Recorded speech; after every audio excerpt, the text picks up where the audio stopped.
good morning, afternoon, midnight, evening, or noon. My name is William Espy with Precedent in Motion, and today we're going to be talking about a very impactful case, Brady v. Maryland. Now, any trial lawyers in the audience obviously know this one. This has set a massive legal precedent for all trials, and even beyond that, even stuff that doesn't go to trial is totally affected by the precedent that was set by this. And it's truly massive. It can be set as a defining case for the Supreme Court, something that has changed U.S. law forever, really, and has set a brand new precedent that will probably go beyond U.S. law and probably infect all the other countries, and they'll be like, oh, this precedent's so cool that the United States has made. But anyway, let's talk about this. The case of Brady v. Maryland, and what effect did this have? What did it do? Why is it so important? Now, the case starts in 1958. John Leo Brady and Charles Donald Bobbitt murdered Brady's friend, William Brooks, although Bobbitt was the one who actually killed Brooks, though Brady was still involved with the murder. Now, both these guys were later arrested and separately tried in two different trials, although they both were tried for the killing of Brooks. Now, Bobbitt, under interrogation, gave 5 statements, first 4 pinning all the blame onto Brady. But in that last one, he admitted to killing Brooks. Brady, during this whole time, maintained that he was involved with the murder, but did not actually kill Brooks. Now, as a result of Brady maintaining that he was involved, Brady's defense went for a mercy plea, asking for a lesser punishment than the death sentence since, well, he was involved, but he didn't actually kill him. So, as a result of this, the fact that Brady had not actually killed him was incredibly important to the defense's argument. Now, the prosecution gave Bobbitt's first 4 statements where he pinned all the blame on Brady, but withheld Bobbitt's last statement that he could actually killed Brooks. Now, this was probably a really big deal in the trial, and likely led to Brady being found guilty and eventually getting sentenced to death. So, later on, Brady has been on death row for a while now, though he hasn't actually been executed yet. Now, Brady's attorney later figured out that the prosecution had withheld Bobbitt's 5th statement.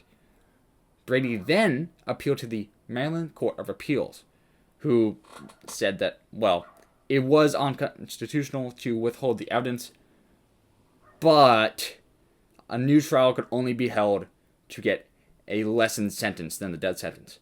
Brady's verdict of guilty could not be overruled. Well, then, Brady's lawyers went all the way up to the Supreme Court, who did uphold the lower court's decision. However, now we get into some legal shenanigans, if you will. You see, the Supreme Court Justice William Douglas decided to use the case to create a brand new precedent, kind of stretching the legal standard at the time, saying that, quote, "We now hold that the suppression of the prosecution of evidence favorable to an accused on request violates due process when the evidence is material either to guilt or to punishment." Basically saying that the prosecution cannot withhold evidence to the defense that may actually impact the outcome of the trial, whether it be to the guilt of the defendant or to the extent of the punishment, which was a very, very big deal.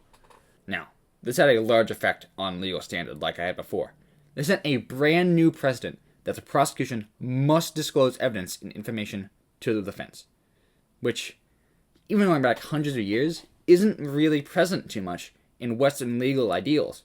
Generally speaking, the defense and prosecution often act as enemies, and as a result, well, sometimes they have the best prosecution and defense because, well, it's a competition. But this has created a brand new idea that, well, the prosecution and defense should work together because that's the most just thing. It's the most fair thing to do, which has even more far-reaching implications than just this legal precedent, which is already massive. This may reach even farther into the future with effects we don't know. Now, this legal precedent was slightly diminished in 1985. The Supreme Court case, United States v. Bagley, did limit the scope of so-called Brady evidence to a conviction that, if you want to overturn a conviction, the unsubmitted evidence wants to have a reasonable probability to affect the outcome of the trial. So, well, where does this leave us? Well, Brady evidence is still a very big, big deal in the United States. It totally comes up all the time. It's affected basically almost every trial, probably. Every major trial nowadays, the defense sometimes gets pieces of evidence, and they, of course, have to hand them over, which those pieces of evidence at times totally change the trial. So this has probably had long-reaching consequences into almost all major legal actions, and that has caused all changes in all legal matters. Probably this has made it so that way presidents have not been enacted, or presidents have been enacted that wouldn't have otherwise, which really makes this one of the biggest court decisions in United States legal history. The scope of this is insane. And like I said before, the idea that it put in of the most just thing being the right thing to do will probably have continued legal effects well into the future beyond now. And if those ever come up, I will cover them. And maybe I'll tie them back to this. But for today, that is all. So, as I always say, good evening, morning, midnight, afternoon, and noon.